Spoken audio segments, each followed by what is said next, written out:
श्रीमान् वेङ्कटनाथार्यः कवितार्किककेसरी वेदान्ताचार्यवर्यो मे सन्निधत्तां सदा हृदि गुरुभ्यः तद्गुरुभ्यश्च नमो वाग्मदीमहे वणीमहे च तत्राद्यदम्पति जगदाम्पति स्वशेषभूतेन मया स्वीयैः सर्वपरिच्छिदैः विधातुं प्रीतमात्मानं श्रीमान् रत्नते स्वीं शुक्लां वरदं विष्णुं शशिवर्णं चतुर्भुजं प्रसन्नवदनं ध्यायेत् सर्वविघ्नोपशान्ते यस्य विघ्नवक्त्राद्यः पारिषद्यात् परिषदं विघ्नं निघ्नन्ति जातं विश्वक्सेनं नमाश्रये।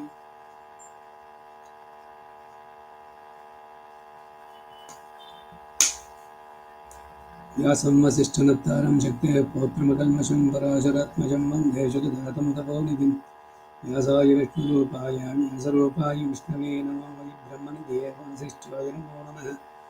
अविकाराय शुद्धाय नित्याय परमात्मने सदैकरूपरूपाय विष्णवे सर्वजिष्णवे सम्यग्न्यायकलापेन महता भारतेन च उपगुम्हितवेदाय नमो व्यासाय विष्णवे मुनिं सिद्धाम्बुधाभासं वेदं व्यासमकल्मषं वेदव्यासं सरस्वत्या आसं व्यासं नमाम्यहम्। अचतुर्वदनो ब्रह्मादिबावरपरो हरिः अपाललोचनः शम्भो भगवान् बादरायणः कृष्णं कमलपत्राक्षं पुण्यश्रवणकीर्तनं वासुदेवं जगद्योनिं नौमि नारायणं हरिं कृष्णाय यादवेन्द्राय ज्ञानमुद्राय योगिने नाथाय रुक्मिणीशाय नमो वेदान्तवेदिने सारथ्यमर्जुनस्य जौ कुर्वन् गीतामृतं जल लोकत्रयोपकाराय तस्मै कृष्णात्मने नमः। सर्वोपनिषदो गोपालनन्दनः पार्थो वत्सस्सुधीर्भोक्ता दुग्धं गीतामृतं महत् मलनिर्मोचनं पुंसां जलस्नानं दिने दिने सगद्गीतामृति स्नानं संसारमलमोचनं गीता कर्तव्या किमन्यैशास्त्रविस्तरैः या स्वयं पद्मनाभस्य मुखपद्माद्विनिःसृतः सर्वशास्त्रमयी गीता सर्वदेवमयो हरिः सर्वतीर्थमयी गङ्गा सर्वधर्ममयो मनुः यस्मिन् प्रसादसमुखे कवयोऽपि ते शास्त्राण्यशासुर्ययन्मयमाश्रयाणि कृष्णेन तेन यदि स्वयमेव गीतं शास्त्रस्य तस्य सदृशं किमिहस्ति शास्त्रम्। भीष्मद्रोणतटः जयद्रथजला गान्धारनीलोत्पलाम् शल्यग्राहवती कृपेण वहिनी कर्णेन वेलाकुलाम् अश्वत्थामविकर्णघोरमकरः दुर्योधनावर्तिनी सोत्तीर्णः खलु पाण्डवैरणदैकैवर्तके केशवे। नमोऽस्तु ते व्यासविशालबुद्धे पुल्लारविन्दाय तवत्रनेत्र येन त्वया भारततैलपुण्यः प्रज्वालितो ज्ञानमयप्रदीपः प्रपन्नपारिजाताय तोत्रवेत्रैकपाणये ज्ञानमुद्राय कृष्णाय गीतामृतदुहे नमः। वसुदेवसुतं देवं कंसचाणूरमर्दनं देवकी परमानन्दं कृष्णं वन्दे जगद्गुरुम्। पाराशर्यवचः सरोजममलं गीतार्थगन्धोत्कटं नानाख्यानककेसरं हरिकथासम्बोधनाबोधितं लोके सज्जनषट्पदैरहरः पिपीयमानं मुदा भूयाद्भारतपङ्कजं कलिमलप्रध्वंसिनः श्रेयसे मूकं करोति वाचालं पङ्गुं लङ्घयते गिरिं यत्कृपातमहं वन्दे परमानन्दमाधवम्। यं ब्रह्मा वरुणेन्द्ररुद्रमरुसत्कुर्वन्ति दिव्यैस्तवैः वेदैः सङ्गपदक्रमोपनिषदैर्गायन्ति यं सामगाः ध्यानावस्थिततद्गतेन मनसा पश्यन्ति यं योगिनो यस्यान्तं न विदुःसुरासुरगणा देवाय तस्मै नमः।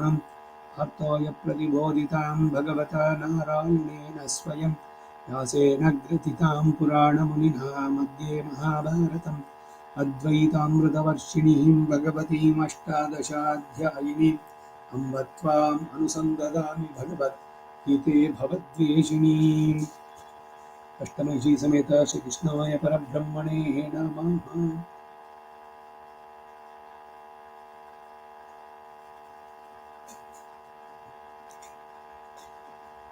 अतः श्रीमद्भगवद्गीतासु उपनिषत्सु ब्रह्मविद्यायां योगशास्त्रे श्रीकृष्णार्जुनसंवादे विभूतियोगो नाम दशमोऽध्याये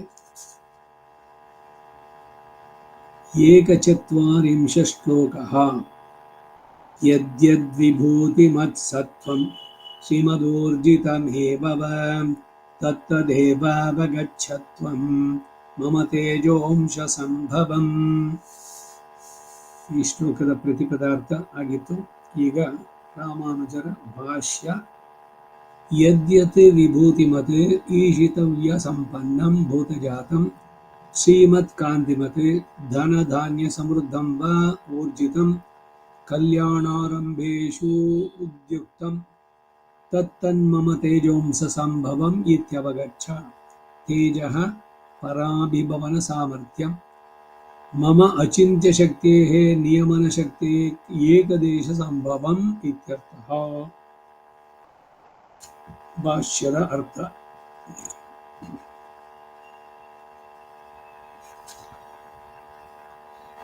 ಯದ್ಯತ್ ಯಾವ ವಿಭೂತಿಮತೆ ಸ್ವಾಮಿ ನಿಯಮನಕ್ಕೆ ಒಳಗಟ್ಟಂತಹ ಸತ್ವಂ ಪ್ರಾಣಿ ವರ್ಗ ಶ್ರೀಮತಿ ಲಕ್ಷ್ಮೀ ಕಟಾಕ್ಷದಿಂದ ಆಗಿದೆಯೋ ಅಥವಾ ಸರ್ವ ಸಮೃದ್ಧಿಯುಕ್ತವಾಗಿದೆಯೋ ಅಥವಾ ಕಾಂತಿಯುಕ್ತವಾಗಿದೆಯೋ, ಪ್ರಾಜ್ಞತೆ ಮೊದಲಾದವುಗಳಿಂದ ಪ್ರಕಾಶಿಸ್ತಾ ಇದೆಯೋ, ಮತ್ತು ಯದ್ಯದ್ ಊರ್ಜಿತಮೇವ ಯಾವ್ಯಾವುವೋ ಮೊದಲಿದ್ದುದಕ್ಕಿಂತ ಅತಿಶಯಿತ ಮಹೋನ್ನತೆಯನ್ನು ಹೊಂದುವುದಾಗಿದೆಯೋ ತತ್ತತೆ ಅಂತಹ ಭೂತವರ್ಗವೆಲ್ಲ ಮಮ ತೇಜೋಂಶ ಸಂಭವ ಅಪ್ರತಿಹತವಾಗಿ ಇತರರನ್ನೆಲ್ಲ ತಿರಸ್ಕರಿಸುವ ನನ್ನ ತೇಜಸ್ಸಿನ ಲವಾಂಶದಿಂದ ಉಂಟಾದ ಉತ್ಪತ್ತಿಯುಳ್ಳವೋ ಎಂದು, ಅಂದರೆ ನಾನು ಅವುಗಳಿಗೆಲ್ಲ ಅಂತರಾತ್ಮವಾಗಿ ಅವುಗಳಿಗೆಲ್ಲ ಮಹಾತ್ಮೆ ಉಂಟಾಗಲಿ ಎಂದು ಸಂಕಲ್ಪಿಸಿರುವುದರಿಂದಲೇ ಅಂತಹ ಮಹಾತ್ಮೆಯುಳ್ಳವನು ಎಂದು ತ್ವಂ ನೀನು ಅವಗಚ್ಚ ತಿಳಿ ಎಂಬ ಭಾವ.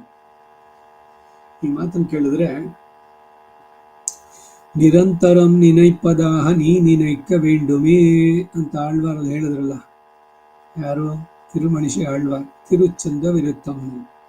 ನಿರಂತರವಾಗಿ ನಿನ್ನನ್ನು ನೆನೆಸುವಂತೆ ನೀನು ಸಂಕಲ್ಪಿಸೋ ಅಂತ ಗೊತ್ತಾಗುತ್ತಲ್ಲ. ಇವನು ಹೇಳ್ತಾ ಇದ್ದಾನೆ, ಇದು ಅರ್ಜುನ ಸರಿಯಾಗಿ ತಿಳ್ಕೊ. ಎಲ್ಲವನ್ನೂ ಸಂಕಲ್ಪಿದ್ದೇನೆ. ನಾನು ಯಾಕೆ ಸಂಕಲ್ಪಿಸ್ಬೇಕು ಅಂದರೆ, ನಮ್ಮಲ್ಲಿ ಜೀವಾತ್ಮರಲ್ಲಿ ಆ ತ್ವರೆ ಇರಬೇಕು. ಹಾಗಿದ್ರೆ ಅವನು ಹಂಗ ಸಂಕಲ್ಪಿಸ್ತಾನೆ. ಎಲ್ಲವನ್ನು ನೀನೇ ಮಾಡೋ ಎಲ್ಲಾನು ಅಂತಂದ್ರೆ ನಮಗೇನು ರೋಲ್ ಇಲ್ವಾ ಅಂತಂದ್ರೆ, ನಮ್ಮ ಭಾಗದನ್ನು ನಾವು ಮಾಡಬೇಕಾದದ್ದನ್ನು ಮಾಡಬೇಕು. ಏನೇನು ಬರುತ್ತೋ ಕರ್ಮಾಯತ್ತವಾಗಿ ನಮ್ಮ ವಯಸ್ಸಿಗೆ, ಬಾಲ್ಯ, ಕೌಮಾರ, ಪ್ರೌಢ, ವಾರ್ಧಕ್ಯ, ಇವುಗಳಲ್ಲಿ ನಮ್ಮಿಂದ ಎಷ್ಟು ಸಾಧ್ಯವೋ ಎಷ್ಟೆಷ್ಟು ಯಥಾಮತಿ ಯಥಾಶಕ್ತಿ ಅದನ್ನು ನಡೆಸಿ ಅವನನ್ನು ಪ್ರಾರ್ಥನೆ ಮಾಡಿದ್ರೆ ಅವನು ಸಂಕಲ್ಪಿಸ್ತಾನೆ ಎಲ್ಲವನ್ನೂ ಕೂಡ. ಹಾಗೆ ಅವನನ್ನು ನಿರಂತರಂ ನಿನೈಪದಾಹ ನೀ ನಿನೈಕ್ಕ ವೇಂಡುಮೆ, ನಾನು ನಿನ್ನನ್ನು ನಿರಂತರವಾಗಿ ತೈಲಧಾರೆಯಂತೆ ಮನಸ್ಸು ಕೊಡೋ ಹರಿಯಲ್ಲಿ ಶಂಭೋ. ಬೆಳಗ್ಗೆ ಈ ಪದ್ಯ ಇದನ್ನು ಹೇಳ್ತಾ ಇದ್ದೆ, ದಾಸರ ಪದ ಇದು. ಕೈಲಾಸವಾಸ ಗೌರೀಶ ಈಶ ತೈಲಧಾರೆಯಂತೆ ಮನಸ್ಸು ಕೊಡೋ ಹರಿಯಲ್ಲಿ ಶಂಭೋ. ಶಿವನ ಪ್ರಾರ್ಥನೆ ನಾವು ಮಾಡ್ಬೋದಾ? ದೇವತಾಂತರದ ಪೂಜೆ ಆಗಲ್ವೇ? ಇದನ್ನು ಸ್ವಲ್ಪ ಸರಿಯಾಗಿ ತಿಳಿಬೇಕು. ಬೆಳಗ್ಗೆನು ಹೇಳ್ತಾ ಇದ್ದೆ ಅಲ್ಲಿ ವೇದ ಗೋಷ್ಠಿಗೆ, ಭಗವಂತನಲ್ಲಿ ಪೂರ್ಣವಾದ ನಿಮ್ಮ ವಿಶ್ವಾಸ, ಅದರಲ್ಲಿ ವ್ಯಭಿಚಾರ ಖಂಡಿತ ಇರಬಾರ್ದು. ಅವ್ಯಭಿಚರಿತ ಭಕ್ತಿ. ಮಾಂ ಧ್ಯಾಯಂತು ಉಪಾಸತೆ ಅವ್ಯಭಿಚರೇಣ ಭಕ್ತಿಯುಕ್ತೇನ ಅಂತ ಭಗವದ್ಗೀತೆನಲ್ಲೂ ಹೇಳ್ತಾನೆ.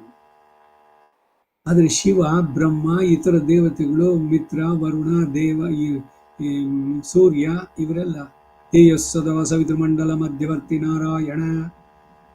ಸೊ ಈ ಭಾವ ಇದ್ದು ಶಂಕರನನ್ನ ನನಗೆ ಎರೆಯಾದ ಜ್ಞಾನವನ್ನು ನೀಡು, ಯಾವುದೋ ತೈಲಧಾರೆಯಂತೆ ಮನಸ್ಸು ಕೊಡು ಅಂತ ಕೇಳೋದ್ರಲ್ಲಿ ಖಂಡಿತ ತಪ್ಪಿಲ್ಲ. ಇಲ್ದಿದ್ರೆ ನಾವು ಪ್ರಪತ್ತಿ ಮಾಡ್ಕೊಂಡಿದ್ದೀವಿ, ಶಿವನ ಆಲಯಕ್ಕೆ ಹೋಗಬಾರ್ದು, ಶಿವನ ಹೆಸರೇ ಹೇಳಬಾರ್ದು.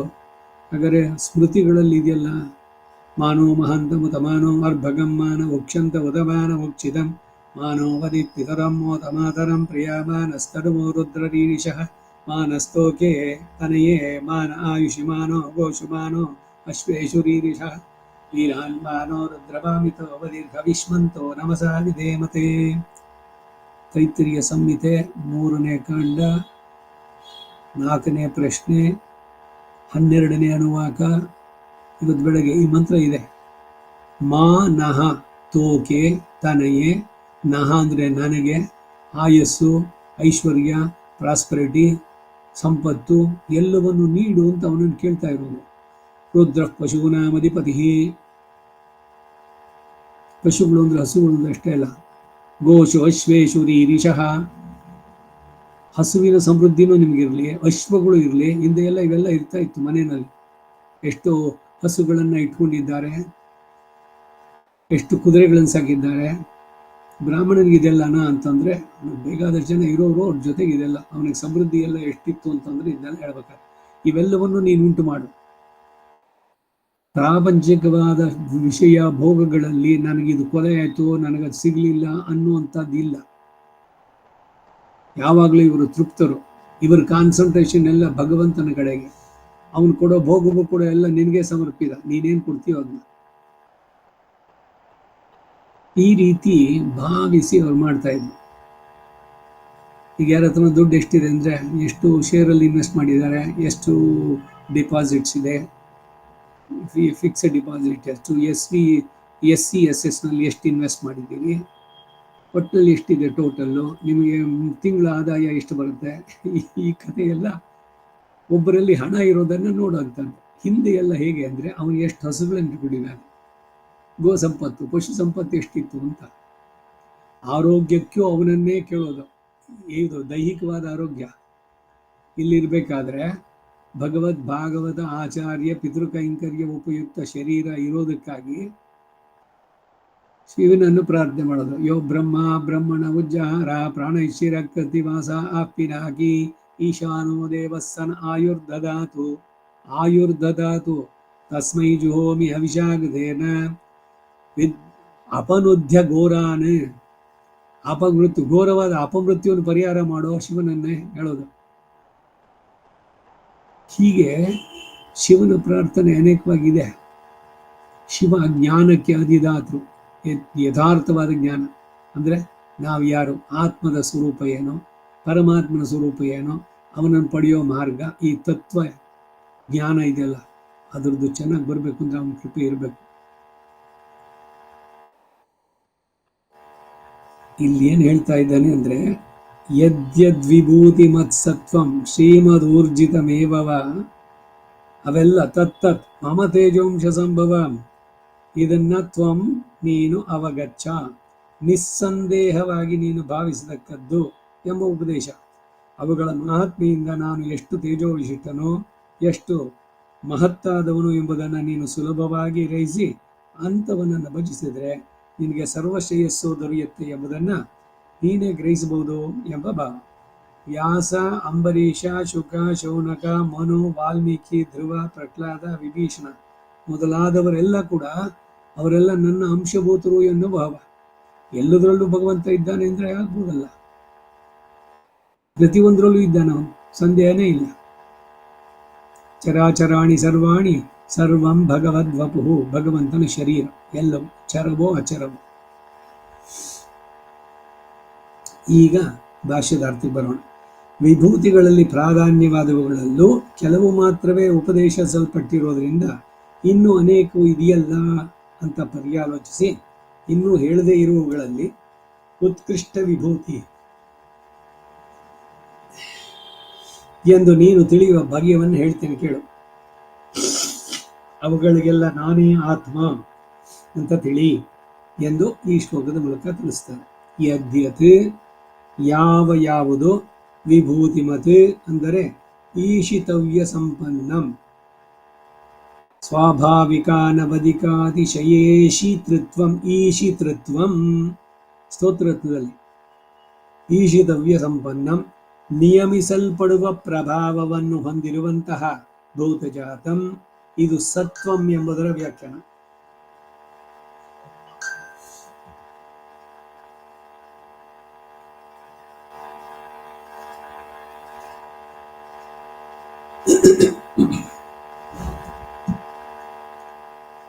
ಸತ್ವಂ, ಪ್ರಾಣಿ ವರ್ಗವು ಸತ್ವಂ ಅಂದರೆ ಪ್ರಾಣಿ ಅಥವಾ ಜಂತು ಎಂಬ ಅರ್ಥವಾಗುತ್ತೆ.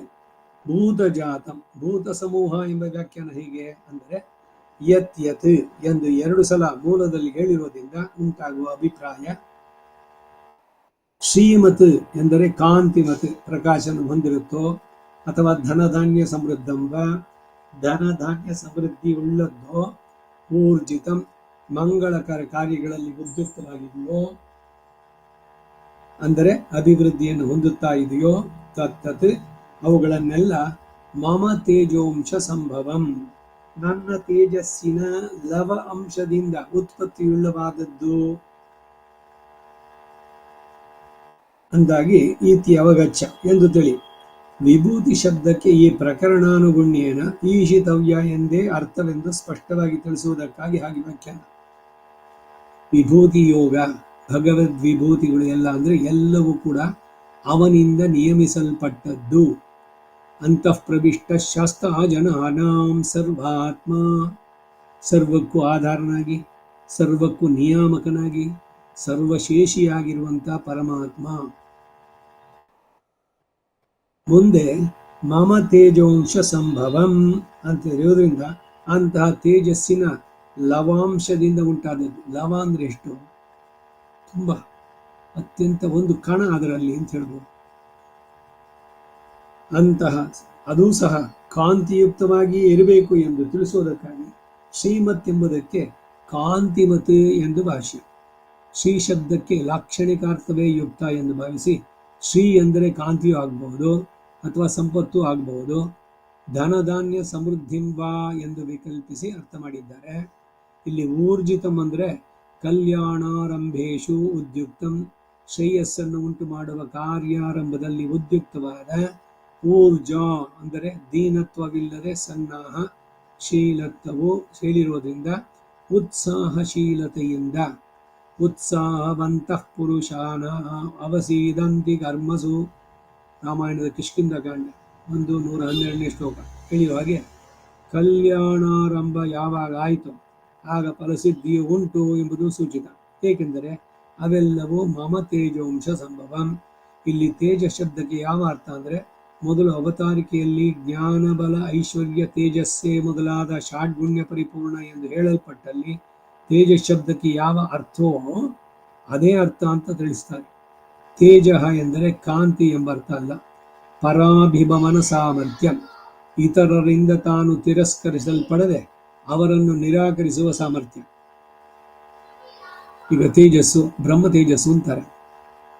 ಒಂದು ಸ್ವಲ್ಪ ಇದಕ್ಕೆ ಮತ್ತೆ ಇನ್ನೊಂದು ಸ್ವಲ್ಪ ವಿವರವಾಗಿ ಹೇಳೋದಾದ್ರೆ, ಬಲಿ ಚಕ್ರವರ್ತಿ ಯಾಗವನ್ನು ಮಾಡೋಕ್ಕೆ ಸಿದ್ಧ ಎಲ್ಲ ಮಾಡಿಕೊಂಡ. ಗುರುಗಳು ಶುಕ್ರಾಚಾರ್ಯರು ಇದ್ದಾರೆ. ಬಹಳ ಸ್ಟ್ರಿಕ್ಟ್ ಇನ್ಸ್ಟ್ರಕ್ಷನ್ನು ಗುರುಗಳಿಂದ. ಸುತ್ತಲೂ ಎಲ್ಲ ಸೇವಕರನ್ನು ನಿಲ್ಲಿಸಿದ. ಒಂದೇ ಒಂದು ಹುಳು ಒಳಗಡೆ ಬರಬಾರ್ದು. ಯಾಕೆಂದರೆ ಇವನು ಮೋಸ ಮಾಯಾವಿ. ವಿಷ್ಣು ಯಾವ ರೀತಿಯಲ್ಲಿ ಬರ್ತಾನೋ ಏನೋ, ಇವನು ಯಜ್ಞ ಇದಾಗಬಾರ್ದು. ಗುರುವಾಗಿ ಅವನ ಸಿನ್ಸಿಯಾರಿಟಿ, ರಾಕ್ಷಸ ಗುರುವಾಗಿ ಅವನು ಎಲ್ಲ ಕಡೆಯಲ್ಲೂ ಗುರುಗಳ ಆದೇಶದಂತೆ ನಿಲ್ಲಿಸಿದ್ದ. ಬಲಿ ಕೂಡ ಎಲ್ಲ ಯಜ್ಞ ವಾಟಿಕೆ ಅದರ ಸುತ್ತಲೂ ಇದೆ, ಯಾರೂ ಬರಲಿಕ್ಕಿಲ್ಲ ಅಲ್ಲಿಗೆ.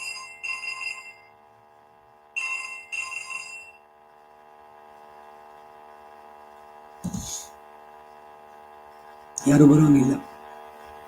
ಆದರೆ ಕಶ್ಯಪಾದಿತಿಯರ ಮಗನಾಗಿ ಇವರೆಲ್ಲರೂ ದೇವತೆಗಳಿಂದಲೇ ಅವನಿಗೆ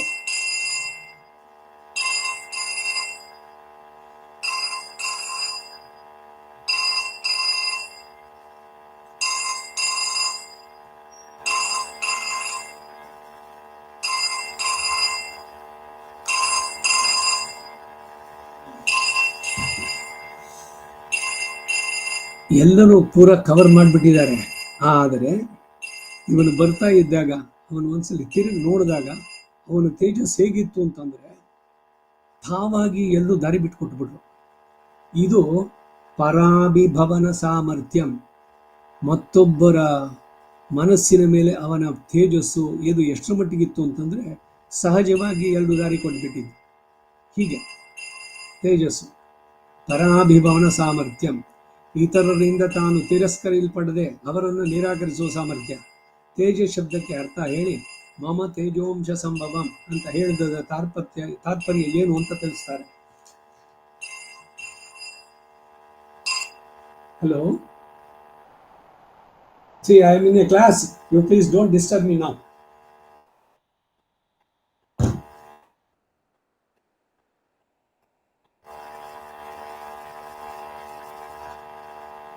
ಪರಾಭಿಭವನ ಸಾಮರ್ಥ್ಯಂ ಅಂದರೆ ತಾನು ತಿರಸ್ಕರಿಸಲ್ಪಡದೆ ಅವರನ್ನು ನಿರಾಕರಿಸುವ ಸಾಮರ್ಥ್ಯ.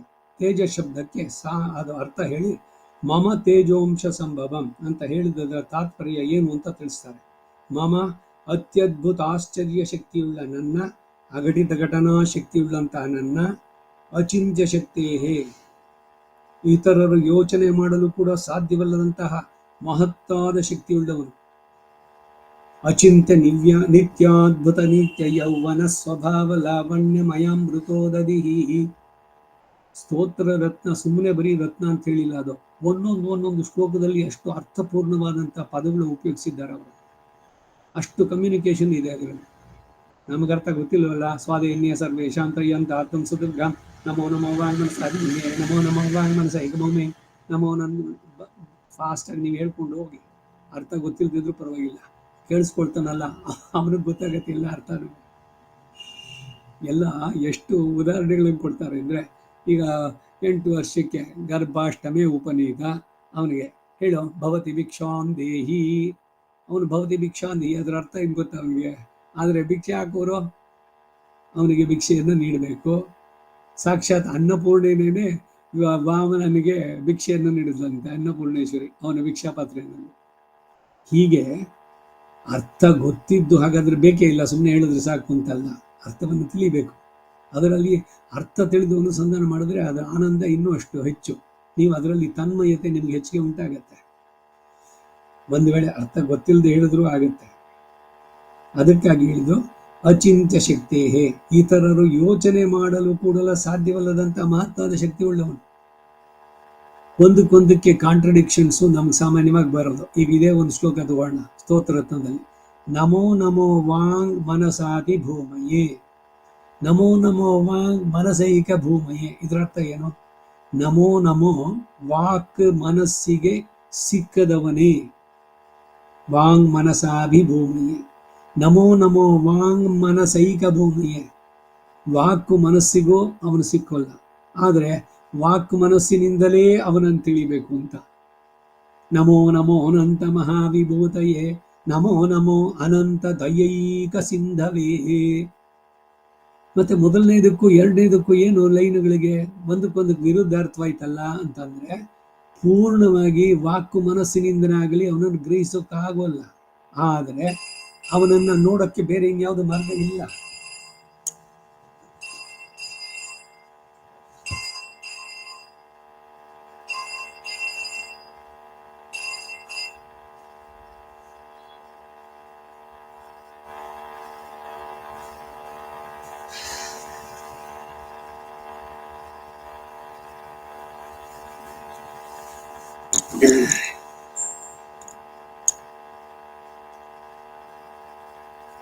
ಬೇರೆ ಮಾರ್ಗ ಇಲ್ಲ.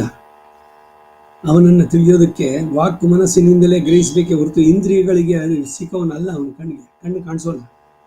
ಪರಮಾತ್ಮನೂ ಅಷ್ಟೇ, ಜೀವಾತ್ಮನೂ ಅಷ್ಟೇ. ಶ್ರುತ್ಯೈಕ ಗಮ್ಯ, ಶ್ರುತಿಗಳಿಂದಲೇ ಅದೇ ಪ್ರಮಾಣ ನಮಗೆ. ಶ್ರುತಿ ಶಬ್ದ ಪ್ರಮಾಣ. ಶ್ರುತ್ಯೈಕ ಗಮ್ಯಂ ವೇದದಲ್ಲಿ ಹೇಳಿದೆ ಅಂದರೆ ನಾವು ಓದ್ಕೊಳ್ಳೋದು. ಅದಕ್ಕೆ ವೇದ ಸರ್ವ ಅಖಿಲ ಧರ್ಮ ಮೂಲಂ ಅಂತ ಹೇಳುವಂಥ. ವಾಕ್ ಮನಸ್ಸುಗಳಿಂದಲೇ ಪ್ರಯತ್ನ ಪಡಬೇಕು. ವಾಂಗ್ ಮನಸೈಕ ಭೂಮಿಯೇ, ನಮೋ ನಮೋ ಅನಂತ ಮಹಾವಿಭೂತಿಯೇ. ಈ ವಿಭೂತಿ ಯೋಗ ಈಗ ತಾನೇ ನೋಡಿದ್ವಿ ಹಿಂದೆ ಭಗವದ್ಗೀತೆ ಇದ್ರದನ್ನು ನೋಡ್ಬೇಕಾದ್ರೆ ಅದರಲ್ಲಿ ಒಂದೊಂದೇ ಹೇಳ್ತಾ ಬಂತು. ಮಮ ತೇಜೋಂಶ ಸಂಭವಂ ಅಂತ ಹೇಳಿದ್ನಲ್ಲ ಇದರಲ್ಲಿ. ಹಾಗೆ ಮಮ ತೇಜೋಂಶ ಸಂಭವಂ ಅಂತ ಹೇಳಿದ್ರೆ ತಾತ್ಪರ್ಯ ಏನು ಅಂತ ಹೇಳ್ತಾರೆ. ಮಮ ಅತ್ಯದ್ಭುತವಾದಂತಹ ಆಶ್ಚರ್ಯ ಶಕ್ತಿಯುಳ್ಳ ನನ್ನ, ಅಗಡಿತ ಘಟನಾ ಶಕ್ತಿ ಉಳ್ಳಂತಹ ನನ್ನ, ಅಚಿಂತ್ಯ ಶಕ್ತಿಯೇ ಇತರರು ಯೋಚನೆ ಮಾಡಲು ಕೂಡ ಸಾಧ್ಯವಿಲ್ಲದಂತಹ ಮಹತ್ತಾದ ಶಕ್ತಿಯುಳ್ಳ ನನ್ನ, ನಿಯಮನ ಶಕ್ತಿಯೇಕ ದೇಶ ಸಂಭವಂ ಇತ್ಯರ್ಥಃ. ನಿಯಮನ ಶಕ್ತಿಯ ಲವಾಂಶದಿಂದ ಉಂಟಾದ ಉತ್ಪತ್ತಿಯುಳ್ಳವು ಎಂಬ ತಾತ್ಪರ್ಯ. ಅಚಿಂತ್ಯ ಶಕ್ತಿಯೇ ಎಂಬ ಪ್ರಯೋಗ ಮಮ ತೇಜಸ್ಸು ಎಂಬುದರಿಂದ ತೋರಿ ಬರುವ ಅರ್ಥವನ್ನು ಪ್ರಕಟಿಸುತ್ತೆ. ಅಘಟಿತ ಘಟನಾರೂಪವಾದ ಅದ್ಭುತ ಶಕ್ತಿಯುಳ್ಳವನಿಗೆ ಇದೆಲ್ಲ ಆ ಶಕ್ತಿಯು ಏಕದೇಶ ಎಂಬ ಭಾವ. ತೇಜಸ್ಸಿನ ಲವಾಂಶದಿಂದ ಉಂಟಾಗಿರುವುದರಿಂದ ಅವುಗಳಿಗೆ ಉತ್ತೇಜಕರವಾಗಿ ಅವುಗಳ ಮಹಾತ್ಮೆಯನ್ನು ಹೊಂದಿದೆ. ಹೀಗೀಗ ನೀನು ಇದನ್ನು ಭಾವಿಸತಕ್ಕದ್ದು. ನನ್ನ ನಿಯಮನ ಶಕ್ತಿ ಪ್ರಭಾವದಿಂದಲೇ ಅವುಗಳಿಗೆ ಅಂತಹ ಮಹಾತ್ಮೆ ಉಂಟಾಗಿದೆ. ಬೇಕಾದಷ್ಟು ಆಧಾರಗಳು. ಬೀಜಾಸ್ಮಾದ್ ವಾತಃ ಪವತೆ ಬೀಜೋದೇತಿ ಸೂರ್ಯ ಬೀಜಾಸ್ಮಾದಗ್ನಿಶ್ಚ ಇಂದ್ರಶ್ಚ ಮೃತ್ಯುರ್ಧಾವತಿ ಪಂಚಮ ಇತಿ. ಅವನ ಸಂಕಲ್ಪಕ್ಕೆ ನಡುಗಿ ಪ್ರತಿಯೊಬ್ಬರು ಕೂಡ ಅವರವರ ಕೆಲಸಗಳನ್ನು ನಡೆಸುವಂಥದ್ದು. ಸೂರ್ಯ ಚಂದ್ರಮಸೌ ವಿಧೃತೌ. ಸೂರ್ಯ ಚಂದ್ರರು ತಮ್ಮ ತಮ್ಮ ಎಷ್ಟು ಗತಿಗಳಲ್ಲಿ ಚಲಿಸೋದಾಗ್ಲಿ, ವಾಯು ಚಲಿಸೋದಾಗ್ಲಿ, ಕಡೆಗೆ ಮೃತ್ಯು ಎಲ್ಲದಕ್ಕೂ ನಡುಗಿ ಓಡ್ತಾನಂತೆ. ಮೃತ್ಯುರ್ಧಾವತಿ ಪಂಚಮ ಇತಿ. ಎಲ್ಲ ಬರೀ ಅವನ ನಿಯಮನ ಸಾಮರ್ಥ್ಯದಿಂದ. ಹೀಗೆ ಅವನು ಸರ್ವ ನಿಯಾಮಕ. ಅವನು ಅಚಿಂತ್ಯ ಶಕ್ತಿ ಎಂಬುದು ಮಮ ತೇಜಸ್ಸು ಎಂಬುದರಿಂದ ತೋರಿ ಬರುವ ಅರ್ಥವನ್ನು ಪ್ರಕಟಿಸುತ್ತೆ. ಅಘಟಿತ ಘಟನಾರೂಪವಾದ ಅದ್ಭುತ ಶಕ್ತಿ ಉಳ್ಳವನಿಗೆ ಇದೆಲ್ಲ ಆ ಶಕ್ತಿಯ ಏಕದೇಶ ಅಂತ ಭಾವ. ತೇಜಸ್ಸಿನ ಲವಾಂಶದಿಂದ ಉಂಟಾಗಿರುವ ಅವುಗಳಿಗೆ ಉತ್ತೇಜಕರವಾಗಿ ಅವುಗಳ ಮಹಾತ್ಮೆಯನ್ನು ಹೊಂದಿದೆ. ಹೀಗೆ ನೀನು ಭಾವಿಸೋದು. ನನ್ನ ನಿಯಮನ ಶಕ್ತಿಯ ಪ್ರಭಾವದಿಂದಲೇ ಅವುಗಳಿಗೆ ಅಂತಹ ಮಹಾತ್ಮೆ ಉಂಟಾಗಿರೋದು. ಅಷ್ಟದಿಕ್ಪಾಲಕರು, ನವಗ್ರಹಗಳು ಇವರೆಲ್ಲ ಏನಾದ್ರು ನಮಗೆ ವರಪ್ರಸಾದವೋ ಶಕ್ತಿಯನ್ನು ಕೊಡೋದು ಅಂದ್ರೆ ಎಲ್ಲವೂ ಅವನ ಸಂಕಲ್ಪದಂತೆ. ಮೂಲತಃ ಎಲ್ಲಿರೋದು? ಸಕಲ ಗೃಹ ಬಲ ನೀನೆ ಸರಸಿಜಾಕ್ಷ. ದಾಸರ ಹಾಡಿದ್ರಲ್ಲೂ ಕೂಡ ಈ ಅರ್ಥಗಳನ್ನೇ ತಿಳಿಸಿತು ಹೇಳುವಂಥದ್ದು. ಒಬ್ಬ ಆಚಾರ್ಯನಿಷ್ಠರು ಜ್ಞಾನ ನಿಷ್ಠೆ ಕರ್ಮನಿಷ್ಠೆಗಳಿಂದ ಶೋಭಿಸ್ತಾ ಇದ್ರು ಕೂಡ ಇನ್ನೊಬ್ಬನು ರಾಜನಾಗಿ ಸರ್ವಭೋಗ ಸಮೃದ್ಧಿಯಿಂದ ಕೂಡಿದ್ದರು.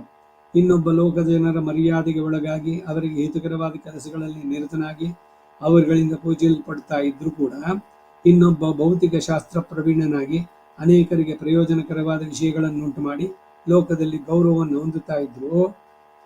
ಇಂತಹ ಮಹಾತ್ಮೆಗೆಲ್ಲ ಕಾರಣ ನಾನು ಎಂತ ತಿಳಿ. ಯಾರ್ಯಾರಲ್ಲಿ ಏನೇನು ಅವರು ಅಟೈನ್ ಮಾಡಿದ್ರು. ಈಗ ಹೇಳೋದೇನು, ಈಗ MS, MBA ಇವ್ರು ಮಾಡಿದ್ರು, ಹೇಗೆ ಮಾಡಿದ್ರು ಅಂದ್ರೆ ಎಲ್ಲ ಭಗವಂತನ ಕೃಪೆಯಿಂದನೇ ಆಗಿರೋದು. ಅವರವರ ಆಯಾಯ ಕ್ಷೇತ್ರದಲ್ಲಿ ಸಿದ್ಧಿ. ಈಗ ಸಂಗೀತ ಕ್ಷೇತ್ರದಲ್ಲಿ ಹೆಸರು ಒಬ್ರು ಮಾಡಿದ್ರು, ಸಾಹಿತ್ಯದಲ್ಲಿ ಒಬ್ರು, ಇನ್ಯಾವುದೋ ಸಮಾಜ ಸೇವೆ, ಬೇಕಾದಷ್ಟಿದೆ. ಅದರಲ್ಲಿ ಅವರವರನ್ನು ಗುರುತಿಸ್ಕೊಂಡು ಮೇಲಕ್ಕೆ ಬಂದಿದ್ದ ಕಾರಣ ಏನು ಅಂದ್ರೆ ನನ್ನ ನಿಯಮನದಿಂದಲೇ ಅವೆಲ್ಲ ಉಂಟಾಗಿದ್ದು, ಅದಕ್ಕೆ ಕಾರಣ ನಾನೇ ಅಂತ ತಾತ್ಪರ್ಯ. ನನ್ನ ಅದ್ಭುತ ನಿಯಮನ ಶಕ್ತಿಯ ಪ್ರಭಾವದಿಂದ ಅವರುಗಳಿಗೆಲ್ಲ ಮಹಾತ್ಮೆ ಉಂಟಾಗಿರೋದು ಎಂಬುದು ತಾತ್ಪರ್ಯ. ಹೀಗೆ ಇವೆಲ್ಲ ಮಹಾತ್ಮೆಯನ್ನು ಹೊಂದಿರುವುದು ತನ್ನ ಅಚಿಂತ್ಯವಾದ ತೇಜಸ್ಸಿನ ಲವಾಂಶ ಎಂಬುದಕ್ಕೂ ನಿದರ್ಶನಗಳನ್ನು ಹೇಳ್ಬೋದು. ಅಪವಿತ್ರಳಾದ ಅಹಲ್ಯೆಯು ಶಿಲೆಯಾಗಿದ್ದವಳು ಪವಿತ್ರವಾದ ಸ್ತ್ರೀ ರೂಪದಿಂದ ಪುನಃ ಅಹಲ್ಯಾಯಿದ್ದು. ಹಲ್ ಅಂತಂದ್ರೆ ದೋಷಗಳು, ಅಹಲ್ಯ ಅಂತಂದ್ರೆ ದೋಷವೇ ಇಲ್ಲದವಳು. ಮತ್ತೇನು ರಾಮಾಯಣದಲ್ಲಿ ದೇವರಾಜ ಕುತೂಹಲಾತೆ ತಾನೇ ಬಯಸಿದಳು ಅಂತೆಲ್ಲ ಹೇಳಿದ್ರೆ ಅಂತಂದ್ರೆ ಕಲ್ಲಾಗಿದ್ದು. ಇದು ಅಷ್ಟೇ, ಪುರಾಣಗಳಲ್ಲಿ ಲೆಕ್ಕದಲ್ಲಿ ಬರುವಂತಹದ್ದು. ಕಲ್ಲಾಗಿರ್ಲಿಲ್ಲ ಅವಳು. ಮೂಲ ವಾಲ್ಮೀಕಿ ರಾಮಾಯಣ ನೋಡಿ, ಕಲ್ಲಾಗಿದ್ದ ಅಹಲ್ಯೆಗೆ ರೂಪವನ್ ಅಲ್ಲಿಯೇ ಕೊಟ್ಟನು ಶ್ರೀರಾಮ. ಕೊಲ್ಲತಿಯರ ಓಡಾಡ್ತ ಕೊಲ್ಲರ ಪಲ್ಲಿಯೊಳಿದ್ದನು ಶ್ರೀಕೃಷ್ಣ. ಒಂದ್ ರಾಮ ಒಂದ್ ಕೃಷ್ಣ. ದಶಶಿರ ದೈತ್ಯನು ಲೋಕವ ಬಾಧಿಸೆ ದಶರಥ ಗುದಿಸಿದ ಶ್ರೀರಾಮ. ವಸುದೆಯ ಭಾರವ ನಿಗಳಲು ಜನಿಸಿದ ವಸುದೇವನಂದನ ಶ್ರೀಕೃಷ್ಣ ಅಂತ. ಮೂಲ ರಾಮಾಯಣದಲ್ಲಿ ಏನಿದೆ ಅಂದ್ರೆ, ನೀನು ಅದೃಶ್ಯಳಾಗಿದ್ದು ನೀನು ತಪಸ್ಸಿನಿಂದ ಶುದ್ಧಳಾಗು ಅಂತ ಹೇಳಿ ಅಗಸ್ತ್ಯರು ಬಿಟ್ಟಿದ್ದು. ರಾಮ ಬಂದಾಗ ಅವಳು ಕಣ್ಣಿಗೆ ಕಾಣುವಂತೆ ತನ್ನ ರೂಪದಲ್ಲಿ ನಿಂತು ರಾಮ ಅವಳಿಗೆ ನಮಸ್ಕಾರ ಮಾಡ್ತಾನೆ. ಅಹಲ್ಯ ಪುನಃ ಅಹಲ್ಯ ಅದು ತನ್ನ ಪಾದದಿಂದ ಹೊರಟ ನೀರು ರುದ್ರನನ್ನು ಪವಿತ್ರೀಕರಿಸಿ ತನ್ಮೂಲಕ ಲೋಕಕ್ಕೆಲ್ಲ ಪವಿತ್ರತಮವಾದ ಗಂಗೆಯಾಗಿ ಸಗರ ಪುತ್ರರಿಗೆ ಉತ್ತಾರಕವಾಗಿ ಪರಿಣಮಿಸಿದ್ದು. ವಾಮನ ಅವತಾರದ್ದು ಈಗ ತಾನೇ ನಾವು ನೋಡಿದ್ವಿ. ಅದರ ಜೊತೆಗೆ ತ್ರಿವಿಕ್ರಮನಾಗಿ ಬೆಳೆದ. ಇವನ ಒಂದು ಪಾದ ಮೇಲೆ ಮಾಡಿದ್ದೆಲ್ಲ ಊರ್ಧ್ವ ಲೋಕಗಳನ್ನು ಅಳೆದು ಬಿಡ್ತು. 3 ಹೆಜ್ಜೆ ಅಳ್ಕೋಬೇಕಲ್ಲ, ಇವನು 3 ಹೆಜ್ಜೆ ಕೊಟ್ಟಿದ್ದೀನಿ ಇಂದಾಗ ಅವನು. ಯಾವಾಗ ವಿಂಧ್ಯಾವಳಿ ಬಲಿ ಚಕ್ರವರ್ತಿಯ ಪತ್ನಿ ನೀರು ಬಿಟ್ಲು ಅವಾಗ ಬೆಳೆಯೋಕೆ ಶುರುವಾಯಿತು. ಆ ಕಾಲು ಊರ್ಧ್ವವಾಗಿ ಹೋಗಿದ್ದು. ಪಾಕಶಾಸನ ಕೊಲಿದು ಬಲಿಯ ಮೆಟ್ಟಿದ ಪಾದ, ನಾಕ ಭೀಕರ ಬಗನ ಕೆಡಹಿದ ಪಾದ, ಲೋಕ ಪಾವನ ಗಂಗೆ ಉದಿಸಿದ ಪಾದವನು ಭಜಿಸಿ ಬದುಕೆಲೋ ಮಾನವ ಅಂದ್ರು. ದಾಸರು.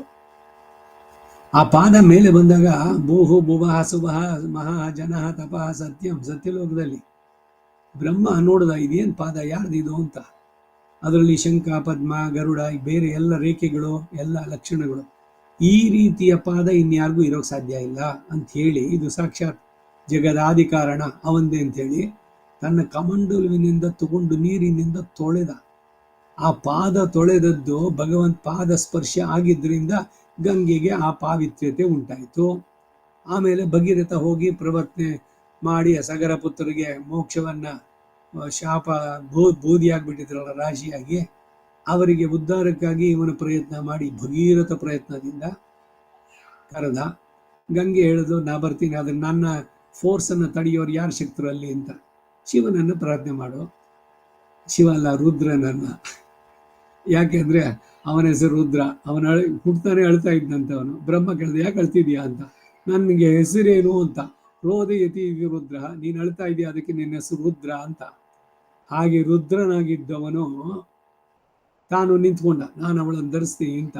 ಯಾರನ್ನು ಧರಿಸಿದ್ದು? ಭಗವಂತನ ಪಾದ ನೀರು. ಅವಳಿಗೂ ಅಹಂಕಾರ ಅಲ್ಲಿ ಜೋರಾಗಿ ಬಂದ್ಲು. ಹಾ ನೋಡೋಣ ನಿನ್ನ ಪರಾಕ್ರಮನ ಅಂತ ತನ್ನ ತ್ರಿಶೂಲವನ್ನು ಹಿಡ್ಕೊಂಡು ಜೋರಾಗಿ ನಿಂತ. ಅವನ ಜಡೆಯಿಂದ ಒಂದು ಹನಿ ನೀರು ಕೆಳಗಡೆ ಬರಲಿಲ್ಲ, ಅಷ್ಟು ರಭಸವಾಗಿ ಬಂದ್ಲು ದೇವಗಂಗೆ. ಮೊದಲು ದೇವಲೋಕದಲ್ಲಿ ಇದ್ದವಳು, ಭಗವಂತನ ಪಾದ ತೊಳೆದಿದ್ದು. ಆಮೇಲೆ ತ್ರಿಪಥಗ, ರಾಮಾಯಣದ ಬಾಲಖಂಡದಲ್ಲಿ ಗಂಗಾವತರಣ ವೃತ್ತ ಅಂತ ಅನೇಕ ಅಧ್ಯಾಯಗಳಲ್ಲಿ ಬರುತ್ತೆ. ಸೊ ರುದ್ರನನ್ನ ಶಿವ ಅಂದ್ರೆ ಮಂಗಳಕರ ಅಂತ ಹೆಸರು ಅಷ್ಟೇ. ಶಿವಗಂ ಶಿವಂ ಅಂತಂದು ಆ ಮಂಗಳಕರತ್ವವನ್ನ ಉಂಟು ಮಾಡಿದ್ದು ಭಗವಂತನ ಪಾದದ ತೀರ್ಥ. ಇದು ನಾವು ಹೇಳಿದ್ದೆಲ್ಲ, ಪುರಾಣಗಳಲ್ಲಿರೋದು. ಲೋಕಕ್ಕೆಲ್ಲ ಪವಿತ್ರತಮವಾದ ಗಂಗೆಯಾಗಿ, ಸಗರ ಪುತ್ರಿಗೆ ಉತ್ತರಾರ್ಹರಾಗಿ ಎಲ್ಲ ರುದ್ರನನ್ನ ಪವಿತ್ರೀಕರಿಸಿ ಅವನನ್ನ ಮಂಗಳಕರ ಅನ್ನುವಂತ ಮಾಡಿದ್ದು. ದರ್ಭೆಯು ಬ್ರಹ್ಮಾಸ್ತ್ರವಾದದ್ದು. ಅಸ್ತ್ರದಿಂದ ಇದ್ದಿಲು ಆಗಿದ್ದಂತಹ ಇದ್ದಿಲು ಅಂದ್ರೇನು? ಮರ ಸುಟ್ಟ ಮೇಲೆ ಆಗುತ್ತಲ್ಲ ಅದು. ಉತ್ತರೆಯ ಗರ್ಭಕ್ಕೆ ಬ್ರಹ್ಮಾಸ್ತ್ರವನ್ನು ಬಿಟ್ಟವನು ಅಶ್ವತ್ಥಾಮ. ಇವನ ಪಾದ ಸ್ಪರ್ಶದಿಂದ ಮತ್ತೆ ಬದುಕಲಿಲ್ವ ಅವನು, ಅದಕ್ಕೆ ಅವನಿಗೆ ಪರೀಕ್ಷಿತ ಅಂತ ಹೆಸರು. ಸತ್ತು ಬದುಕಿದವನು ಭಗವಂತನ ಕೃಪೆಯಿಂದ. ರಾಮ ಮಲಗಿದ್ದ ಸೀತೆ ತೊಡೆ ಮೇಲೆ ಕಾಕಾಸುರನಾಗಿ ಬಂದ, ಇವಳಿಗೆ ಹಿಂಸೆ ಮಾಡ್ದ. ಕೋಪ ಬಂತು ರಾಮನಿಗೆ. ಒಂದು ಹುಲ್ಕಡ್ಡಿ ತಗೊಂಡು ಬ್ರಹ್ಮಾಸ್ತ್ರ, ಒಂದು ದರ್ಬೆನಲ್ಲಿ ಬ್ರಹ್ಮಾಸ್ತ್ರವನ್ನು ಅಭಿಮಂತ್ರಿಸಿ ಬಿಟ್ಟಿದ್ದು. ಹೀಗೆ ಪತಿವ್ರತ ಶಿರೋಮಣಿಯಾದ ದ್ರೌಪದಿಯ ವಸ್ತ್ರ ಅನಂತವಾದದ್ದು. ಪರಮ ಭಾಗವತನಾದ ಪ್ರಹ್ಲಾದನಿಗೆ ಮಾಡಿದಂತಹ ತಂದೆಯ ಚಿತ್ರಹಿಂಸೆಗಳೆಲ್ಲ ವಿಫಲವಾದದ್ದು. ಹೀಗೆ ಇವೇ ಮೊದಲಾದವುಗಳ ಮಹಾತ್ಮೆ ಎಲ್ಲವೂ ಕೂಡ ನಿದರ್ಶನಗಳು. ಆದ್ದರಿಂದ ಸ್ವಾಮಿಯ ತೇಜಸ್ಸಿನ ಅಂಶ ಎಂದು ಒಪ್ಪಿಕೊಳ್ಳಲು ಅಭ್ಯಂತರ ಏನೂ ಇಲ್ಲ. ಮಮ ತೇಜೋಂಶ ಸಂಭವಂ, ಸಮಸ್ತವೂ ಕೂಡ ಯಾವ್ಯಾವ್ದ್ರಲ್ಲಿ ಏನೇನು ಒಳ್ಳೆಯದು ಹೆಸರು ಅಂತ ಸತ್ವಗುಣವು ಇದೆಯೋ ಅವೆಲ್ಲವೂ ಕೂಡ ನನ್ನ ಇದರಿಂದ ಅಂತ. ಇದನ್ನೇ ಕೂಡ ಶಂಕರ ಭಾಷ್ಯ, ಗೀತಾ ಭಾಷ್ಯದಲ್ಲಿ ಮಮ ತೇಜೋಂಶ ಸಂಭವಂ ಎಂಬುದಕ್ಕೆ ಮಮ ಈಶ್ವರಸ್ಯ ತೇಜೋಂಶ ಸಂಭವಂ ತೇಜಸಃ ಅಂಶಃ ಏಕದೇಶಃ ಸಂಭವಃ ಯಸ್ಯ ತತ್ ಅಂತ ಅವರು ವ್ಯಾಖ್ಯಾನ ಮಾಡಿರೋದು. ನಿಯಮನ ವರ್ಗವಾದ ವಿಭೂತಿಯೆಲ್ಲ ಮಿಥ್ಯವಾಗಿ ತುಚ್ಛವಾದದ್ದಾದರೆ ಈಶ್ವರ ಶಬ್ದ ತಾನೇ ಪರತತ್ವಕ್ಕೆ ಹೇಗೆ ಸಲ್ಲುತ್ತೆ? ಇದು ಅದ್ವೈತವನ್ನು ಖಂಡನೆ ಮಾಡ್ತಿದ್ದಾರೆ ಅವರು. ಎಲ್ಲ ವಿಭೂತಿ ಎಲ್ಲ ಮಿಥ್ಯೆ ಸುಳ್ಳು ಅಂತ ಹೇಳೋದಾದ್ರೆ ಯಾರನ್ನ ಯಾರು ನಿಯಂತ್ರಿಸದ ಅಂತ ಆಗತ್ತೆ ಅಂತಾರೆ. ಅಂದ್ರೆ ಅದ್ವೈತದವರಿಗೆ ಇದಾಗಲ್ಲ ಅನ್ನೋ ಅಷ್ಟೇ. ಆದ್ದರಿಂದ ಶ್ರೀಮತ್ ಶಂಕರಾಚಾರ್ಯರ ಮಿಥ್ಯಾ ಶಬ್ದದ ತಾತ್ಪರ್ಯ ಸರಿಯಾಗಿ ಗ್ರಹಿಸಲ್ಪಡಲಿಲ್ಲ ಎಂದೇ ಊಹಿಸಬೇಕಾಗಿದೆ.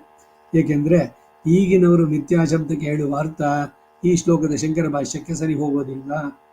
ಮಿಥ್ಯಾವಾದ ಶಬ್ದಾರ್ಥದ ವಿಷಯದಲ್ಲಿ ಅದ್ವೈತ ಸಿದ್ಧಾಂತ ಶಿಖಾಮಣಿಗಳಾದ ಕಲ್ಕತ್ತಾ ಯೂನಿವರ್ಸಿಟಿಯ ಕೋಕಿಲೇಶ್ವರ ಶಾಸ್ತ್ರಿಗಳು ಹಾಗೆ ಅಭಿಪ್ರಾಯಪಟ್ಟಿದ್ದಾರೆ. ಇವೆಲ್ಲ ಬೇರೆ ಬೇರೆ, ಇವೆಲ್ಲ ಬಿಟ್ಕೊಳ್ಳೋಣ ನಾವು. ಅಲ್ಲಲ್ಲಿ ವಾದಗಳು ಪ್ರತಿವಾದಗಳು ಇದೆಲ್ಲ ಹೇಳಬೇಕಾದ. ಈಶ್ವರ ತೇಜಸ್ಸಿನಿಂದ ಉಂಟಾದದ್ದು ಗಗನ ಕುಸುಮದ ಹಾಗೆ ತುಚ್ಛವಾಗಲಾರದು. ಈಶ್ವರ ಸಂಕಲ್ಪಾಧೀನವಾಗಿ ಸ್ಥೂಲ ಸೂಕ್ಷ್ಮ ದಶೆಗಳನ್ನು ಹೊಂದಬಹುದು, ಅವಸ್ಥೆಗಳು ಬದಲಾಯಿಸಬಹುದು. ಆದರೆ ಇಲ್ಲದೆ ಹೋಗುತ್ತೆ ಎಂದು ಹೇಳಬಹುದು. ಹೀಗೆ ನಾಶವಾಗುವುದಾದ್ರೆ ಮಮ ತೇಜೋಂಶ ಸಂಭವಂ ಎಂದು ಇಲ್ಲದ ಮಹತ್ವವನ್ನು ಆರೋಪಿಸಿ ಶ್ರೀಕೃಷ್ಣ ಹೇಳ್ಕೊಂಡ ಅಂತಾಗಲ್ವೇ? ಆದ್ದರಿಂದ ಗೀತೋಪದೇಶಕ್ಕೂ ಈಗಿನವರ ಮಿಥ್ಯಾವಾದಕ್ಕೂ ತುಂಬಾ ದೂರ. ಅಂದ್ರೆ ಬ್ರಹ್ಮ ಒಂದೇ ಸತ್ಯ, ಜಗತ್ತು ಸುಳ್ಳು, ಎಲ್ಲಾನು ಸುಳ್ಳು ಅಂತ ಹೇಳೋ ಮಾತು ತಪ್ಪು ಅಂತ ಹೇಳ್ತಾರೆ. ಅದ್ವೈತದ ಖಂಡನೆ ಅಷ್ಟೇ ಇದೆ. ಶ್ರೀಮತ್ ಶಂಕರಾಚಾರ್ಯರ ಅಭಿಪ್ರಾಯ, ಶ್ರೀಕೃಷ್ಣನು ಈಶ್ವರನಾದ್ದರಿಂದ ಈಶಿತವ್ಯವೂ ಇದ್ದೇ ಇರಬೇಕು. ಅವನು ಈಶ್ವರ ಒಬ್ಬ ಇದ್ರೆ ಅವನಿಗೆ ಈಶಿತವ್ಯರು ಅಂದ್ರೆ ಅವನಿಂದ ನೇಮಿಸಲ್ಪಡುವಂಥವ್ರು ಇರಬೇಕು. ನೀನು ಸರ್ವ ನಿಯಾಮಕ ಅಂತಂದಾಗ ಅವನ ನಿಯಮನ ಸಾಮರ್ಥ್ಯ ಅವನಿಗೆ ಇರಬೇಕಲ್ವೇ? ಯಾರನ್ನು ನಿರ್ಣಯಿಸಬೇಕು? ಅವನಿಂದ ನಿಯಮಿಸಲ್ಪಡುವಂಥವ್ರು ಇರಬೇಕಲ್ಲ. ಆದ್ದರಿಂದ ಜಗತ್ತು ಬರೀ ಅಧ್ಯಾಸ ಅಲ್ಲ, ಬರೀ ಕಾಣಿಸುತ್ತೆ ಅಂತ ಹೇಳೋದಲ್ಲ, ಸತ್ಯ ಅಂತಾರೆ ಅಷ್ಟೆ. ಸತ್ಯವಾದ ಸ್ಥಿತಿ ಉಳ್ಳದ್ದು ಎಂದು ಮುಂದಿನ ಅಧ್ಯಾಯಾಂತ್ಯ ಶ್ಲೋಕದಲ್ಲಿ ವ್ಯಕ್ತವಾಗಿ ವಿಷ್ಟಭ್ಯಾಹಮಿದಂ ಕೃತ್ಸ್ನಂ ಎಂಬ ಪ್ರಯೋಗದಿಂದ ತಿಳಿಸ್ತಾರೆ. ಜಗತ್ತು ನಾಶವನ್ನು ಹೊಂದಿ ಶೂನ್ಯವಾಗುತ್ತೆ ಎಂಬುದು ಭೌತಿಕ ಶಾಸ್ತ್ರಕ್ಕೂ ವಿರೋಧ. ಅದು ಅವಸ್ಥಾಭೇದವನ್ನು ಬೋಧೆ ವಿನಃ ನಾಶವಾಗುವುದಿಲ್ಲ. ಭಗವತ್ ಸಂಕಲ್ಪಾಧೀನವಾಗಿ ಸ್ಥೂಲ ಸೂಕ್ಷ್ಮ ಅವಸ್ಥೆಗಳನ್ನು ಹೊಂದಬಹುದು. ಇಂತಹ ಅವಸ್ಥಾಭೇದಗಳಿಂದ ಅದರ ಶಕ್ತಿ ಕೂಡ ವ್ಯತ್ಯಾಸವನ್ನು ಹೊಂದಬಹುದು. ದ್ರವ್ಯಬೋಧಕ್ಕೆ ಸ್ವಾಮಿದತ್ತವಾದ ಶಕ್ತಿ ಎರಡಕ್ಕೂ ಎಂದಿಗೂ ನಾಶವಿಲ್ಲ. ಆದ್ದರಿಂದ ಈಗಿನವರ ಮಿಥ್ಯಾವಾದ ಲೋಕ ವೇದಗಳ ಸಮ್ಮತಿ ಇಲ್ಲದ್ದು. ಮಿಥ್ಯಾವಾದಿಗಳು ಉದಾಹರಿಸುವ ಶ್ರುತಿಗಳಿಗೆ ಅರ್ಥವೇನೆಂದು ಶ್ರೀಭಾಷ್ಯಾದಿಗಳಲ್ಲಿ ವ್ಯಕ್ತ. ನಿರಂಕುಶೈಶ್ವರ್ಯವುಳ್ಳ ಮಹಾನುಭಾವನ ಪ್ರಭಾವಕ್ಕೆ ಬೆರಗಾಗಿ ಜ್ಞಾನ ನಿಧಿಗಳಾದ ಶ್ರೀ ಪರಾಶರರು ಮನಸ್ತೃಪ್ತಿಯನ್ನು ಹೊಂದದೇ ಹೋದರು. ಅಂತಹ ಐಶ್ವರ್ಯಕ್ಕೆ ಮಿಥ್ಯಾತ್ವವನ್ನು ಕಲ್ಪಿಸುವುದಕ್ಕೆ ಮನವು ಎಂದಿಗೂ ಒಡಂಬಡೋದಿಲ್ಲ. ಪಾದೋ ಅಸ್ಯ ವಿಶ್ವಭೂತಾನಿ ತ್ರಿಪಾದಸ್ಯಾಮೃತಂ ದಿವಿ ಎಂದು ವಿಭೂತಿ ವರ್ಗವನ್ನು ವಿವೇಕಿಸಿ ಏಕಪಾದ್ ವಿಭೂತಿ ಆದಂತಹ ಲೀಲಾ ವಿಭೂತಿ ಎಂದು ತ್ರಿಪಾದ್ ವಿಭೂತಿಯನ್ನ ನಿತ್ಯ ವಿಭೂತಿ ಎಂದು ವಿಭಾಗಿಸಿ ಶ್ರುತಿ ಉಪದೇಶಿಸಿರುವುದು ಮಿಥ್ಯೆಯೋ ಎಂದು ತಿಳಿಯಬೇಕಾಗುತ್ತೆ. ಪುರುಷ ಸೂಕ್ತ ಸರ್ವವೇದಸಾರ ಎಂದು ವಹಿಸ್ತಾರೆ. ಭಾರತೆ ಭಗವದ್ಗೀತಾ ಧರ್ಮಶಾಸ್ತ್ರೇಷು ಮಾನವಂ ಮನುಸ್ಮೃತಿ ವೇದೇಶು ಪೌರುಷಂ ಸೂಕ್ತಂ ಪುರಾಣೇಶು ಚ ವೈಷ್ಣವಂ ವಿಷ್ಣು ಪುರಾಣ ಹೀಗೆ ವಚನ ಅಂತಹ ಪುರುಷೋಕ್ತವುಳ್ಳ ಸುಳ್ಳಾದ್ದನ್ನು ಉಪದೇಶಿಸಿದ್ರೂ ಚಿಂತೆ ಇಲ್ಲ. ಅದು ಮಿಥ್ಯೆ ಎಂದು ಎಲ್ಲಾದರೂ ಹೇಳಬೇಡವೆ? ಎಲ್ಲಿ ಹೇಳಿದೆ? ಶ್ರೀಮತ್ ಶಂಕರಾಚಾರ್ಯ ಪದಗಳಿಗೆ ಧಾತು ಪ್ರತ್ಯಯಗಳಿಗೆ ಅನುಸಾರವಾಗಿ ಭಾಷ್ಯ ಬರೆಯೋದರಲ್ಲಿ ಅಗ್ರಗಣ್ಯರು ಇಷ್ಟಭ್ಯ ಎಂದು ಮುಂದಿನ ಲೋಕದಲ್ಲಿರುವ ಪದಕ್ಕೆ ವಿಶೇಷತಃ ಸ್ತಂಭನಂಕೃತ್ವ ಎಂದು ವ್ಯಾಖ್ಯಾನ ಮಾಡ್ತಾರೆ. ಇದರಿಂದ ಸ್ಥಿರವಾದ ಸ್ಥಾಪನಾ ರೂಪ ಅರ್ಥ ಹೊರಪಡುತ್ತೆ. ಮಿಥ್ಯೆಯಾದರೆ ಜಗತ್ತನ್ನು ವಿಷ್ಟಭ್ಯ ಅಂತ ಹೇಳೋದು ಅರ್ಥವೇ ಆಗೋದಿಲ್ಲ. ಆದ್ದರಿಂದ ಈ ವಿಭೂತಿ ವಿಸ್ತಾರಾಧ್ಯಾಯ ಮಿಥ್ಯಾವಾದಕ್ಕೆ ಸೂತ್ರ ಮನಕಳಿಸುವುದಿಲ್ಲ. ಎಲ್ಲವೂ ಕೂಡ ಅದ್ವೈತದ ಖಂಡನೆ ಅಷ್ಟೇ. ಅದಷ್ಟೇ ಬಿಡೋಣ, ಮುಂದಕ್ಕೆ ಹೋಗೋಣ. 42ನೇ ಅಧ್ಯಾಯ, ಇದು ಶ್ಲೋಕ. ಅಥವಾ ಬಹುನೈತೇನ ಕಿಂ ಜ್ಞಾನೇನ ತವಾರ್ಜುನ ವಿಷ್ಟಭ್ಯಾಹಮಿದಂ ಕೃತ್ಸ್ನಂ ಏಕಾಂಶೇನ ಸ್ಥಿತೋ ಜಗತ್. इति श्रीमद्भगवद्गीतासु उपनिषत्सु ब्रह्मविद्यायां योगशास्त्रे श्रीकृष्णार्जुन संवादे विभूति विस्तर योगो नाम 10मोऽध्यायः. ಶ್ರೀಕೃಷ್ಣಾಯ ಪರಬ್ರಹ್ಮಣೇ ನಮಃ. ಮೂಲಕ್ಕೆ ಅರ್ಥ: ವಿಭೂತಿಗಳಿಗೆ ಪ್ರಧಾನತೆಗೆ ನಾನೇ ಕಾರಣವಾಗಿ ಅವುಗಳೊಂದಿಗೆ ಸಮಾನಾಧಿಕರಣ್ಯವನ್ನು ಹೇಳಿ ಇನ್ನು ಎಲ್ಲೆಲ್ಲಿ ಇಂಥ ಮಹಾತ್ಮೆಯನ್ನು ಕಾಣಬಹುದೋ ಹಾಗೆ ಅಚಿತ್ತುಗಳಲ್ಲಿ ತರುವ ವೈಚಿತ್ರ್ಯತೆ, ಅಲಂಕಾರ, ಸುವಾಸನೆ, ಮನೋಹರತ್ವ ಮೊದಲಾದ ಇವೆಲ್ಲಕ್ಕೂ ನಾನೇ ಕಾರಣ ತಿಳಿ ಎಂದು ಹಿಂದೆ ಉಪದೇಶಿಸಿತು. ಇನ್ನು ಹೀಗೆ ಬಹುವಾಗಿ ಹೇಳುತ್ತಾ ಹೋದೇನೋ ಅಂತಹ ಜ್ಞಾನಗಳಿಂದ ನೀನು ಗ್ರಹಿಸಬೇಕಾದ ಸಾರಭೂತ ವಿಷಯವನ್ನ ನೀನು ಗ್ರಹಿಸಿದೆಯೋ ಇಲ್ವೋ? ಆದ್ದರಿಂದ ಇನ್ನು 1000 ಮಾತಿನಿಂದ ಏನು ಫಲ? ಒಟ್ಟು ಕೂಡಿಸಿ ಹೇಳ್ತೇನೆ ಕೇಳು ಅಂಥೇಳಿ, ವಿಭೂತಿಗಳು ಪ್ರಧಾನವೇ ಆಗಲಿ ಅಪ್ರಧಾನವೇ ಆಗಲಿ ಸಮಸ್ತವೂ ನನಗೆ ಅಧೀನವಾಗಿ ನನ್ನ ನಿಯಾಮ್ಯ ವರ್ಗಕ್ಕೆ ಸೇರಿದ್ದು. ಅವುಗಳಿಗೆಲ್ಲ ನಾನೇ ಆತ್ಮವಾಗಿ ಅವುಗಳಲ್ಲಿ ಸ್ಥಾಪಿತನಾಗಿ ಇದ್ದೇನೆ. ಹೀಗೆ ನನ್ನ ವಿಭೂತಿ ವರ್ಗ ಕಾರಣಭೂತವಾಗ ಸೂಕ್ಷ್ಮಾವಸ್ಥೆಯಲ್ಲೇ ಇರಲಿ ಅಥವಾ ಕಾರ್ಯಭೂತವಾಗಿ ಸ್ಥೂಲಾವಸ್ಥೆಯಲ್ಲೇ ಇರಲಿ, ಹೀಗೆ ಸಮಸ್ತ ವಿಭೂತಿಗೂ ನನಗೂ ಶರೀರ ಆತ್ಮ ಸಂಬಂಧ ಎಂದಿಗೂ ತಪ್ಪಿದ್ದಲ್ಲ, ಯಾವಾಗಲೂ ಸ್ಥಿರವಾದದ್ದು ಎಂದು ವೇದ್ಯಾರ್ಥದಲ್ಲಿ ಸಾರಭೂತಾಂಶವನ್ನು ಉಪದೇಶಿಸಿ ಈ ವಿಭೂತಿ ವಿಸ್ತಾರದ ಅಧ್ಯಾಯದ ನಿಗಮವನ್ನು ಮಾಡ್ತಾರೆ. ಶ್ಲೋಕಕರ್ತ ಅಥವಾ ಎಂಬುದರಿಂದ ಇಲ್ಲಿ ಹೇಳೋದು ಹಿಂದೆ ಹೇಳಿದ್ದನ್ನು ವ್ಯಾವರ್ತಿಸಿ ವಿಕಲ್ಪಿಸಿ ಉಪದೇಶಿಸಿದು ಎಂದು ಭಾವಿಸತಕ್ಕದ್ದಲ್ಲ. ಹಿಂದೆ ಉಪದೇಶಿಸಿದ್ದನ್ನೇ ಇನ್ನೊಂದು ವಿಧವಾಗಿ ಉಪದೇಶಿಸುವುದರಿಂದ ಅರ್ಜುನನಿಗೆ ಸಾರಭೂತವಾದ ನಿಷ್ಕರ್ಷೆಯುಳ್ಳಂಥ ಜ್ಞಾನ ಲಭಿಸಿತು ಎಂಬ ಆಶಯದಿಂದ ಅಥವಾ ಬಹುನೈತೇನ ಬಹುನೈದೇನ ಬಂತಲ್ಲ ಇಲ್ಲಿ, ಅಥವಾ ಅನ್ನೋ ಪದ. ಅಥ ವಾ ಎಂಬ ಎರಡು ಪದವಾಗಿಟ್ಟು ಅರ್ಥ ಮಾಡಬಹುದು. ಅಥ ಅನಂತರದಲ್ಲಿ ಹೀಗೆ ಬಹುವಾಗಿ ಹೇಳುವ ಏತೇನ ಜ್ಞಾನೇನ ವಾ, ಇಂತಹ ಜ್ಞಾನದಿಂದಾಗಲಿ ಏನು ಲಾಭವಿಲ್ಲ, ಸಾರಭೂತವಾದದ್ದನ್ನು ತಿಳಿಸ್ತೇನೆ ಕೇಳು ಎಂಬ ಭಾವ. ಹೀಗೆಯೇ ಏತೇನ, ಈ ಹಿಂದೆ ಹೇಳಿದ್ದಕ್ಕೆ ಅನುಗುಣವಾದಂತಹ ಬಹುನಾ ಜ್ಞಾನೇನ, ಇನ್ನೂ ಹೆಚ್ಚಾದ ಜ್ಞಾನದಿಂದ, ಅಂದರೆ ಇನ್ನೂ ಹೆಚ್ಚಿದ ನನ್ನ ಉಪದೇಶದಿಂದ ಕಿಂ ಫಲವೇನು ಎಂಬುದರಿಂದ ಫಲವೇ ಇಲ್ಲ, ನಿಷ್ಪ್ರಯೋಜನ ಎಂಬ ಅರ್ಥ ಅಲ್ಲ. ಹಾಗೆ ಅರ್ಥ ಮಾಡಿದ್ರೆ ಯಾಕೆ ಉದ್ದೇಶಿಸಿರಿ ಅಂತ ಆಕ್ಷೇಪಕ್ಕೆ ಉತ್ತರವೇ ಇಲ್ಲವಾಗುತ್ತೆ. ಆದ್ದರಿಂದ ಇದುವರೆಗೂ ಹೇಳಿದ್ದರಿಂದ ಉಂಟಾದ ಫಲ ಎಷ್ಟೋ, ಇನ್ನು ಹೀಗೆ ಹೇಳುತ್ತಾ ಹೋದರೆ ಅಷ್ಟೇನೆ, ಎಷ್ಟೆಷ್ಟು ಹೇಳಿದ್ರು ಅಷ್ಟೇನೆ ಅಂದರೆ ಫಲ ಎಂಬ ಭಾವ. ನೀನು ಈಗ ಗ್ರಹಿಸಿರುವುದಕ್ಕೆ ಚೆನ್ನಾಗಿ ಏನು ಗ್ರಹಿಸಬಹುದು? ಗ್ರಹಿಸಿ ಹೋಗೋದಿಲ್ಲ, ಏನೂ ಗ್ರಹಿಸಿ ಹೋಗೋದಿಲ್ಲ ಎಂಬ ತಾತ್ಪರ್ಯ. ಇದಕ್ಕಿಂತ ಹೆಚ್ಚಾಗಿ ಎಲ್ಲದರಲ್ಲೂ ನಾನಿದ್ದೇನೇನು, ಇದೆಲ್ಲ ನಿನಗೆ ಉಪದೇಶಿಸಿದ್ದರಿಂದ ನೀನು ಸಾರಭೂತವಾದ ಅಂಶವನ್ನು ಗ್ರಹಿಸತಕ್ಕದ್ದು ಉಂಟು. ಆದ್ದರಿಂದ ಹಿಂದೆ ಹೇಳಿದ ಹಾಗೆಯೇ ಹೇಳುವ 1000 ಮಾತಿನಿಂದೇನೋ ಪ್ರಧಾನ ಪ್ರತಿತಂತ್ರವನ್ನು ಉಪದೇಶಿಸ್ತೇನೆ ಕೇಳು. ಇದೀಗ ಸಾರಭೂತವಾದ ಜ್ಞಾನ. ಈ ಜ್ಞಾನದಿಂದ ಸರ್ವ ಸಮಂಜಸ ಅಭಿಪ್ರಾಯಗಳು ದೊರೆತು ಎಲ್ಲ ಶ್ರುತಿವಾಕ್ಯಗಳಿಗೂ ಪರಸ್ಪರ ವಿರೋಧ ಇಲ್ಲದೆ ವ್ಯಾಘಾತವಿಲ್ಲದ ಹಾಗೆ ಸರ್ವ ಸಮಂಜಸ ಅರ್ಥಗಳು ದೊರೆಯೋದರಿಂದ ಏತೇನ ಬಹುನ ಜ್ಞಾನೇನ ಕಿಂ ಎಂದು ಹೇಳಿ ಅಂತಹ ಸಾರಭೂತ ಜ್ಞಾನವನ್ನು ಉಪದೇಶಿಸ್ತಾರೆ.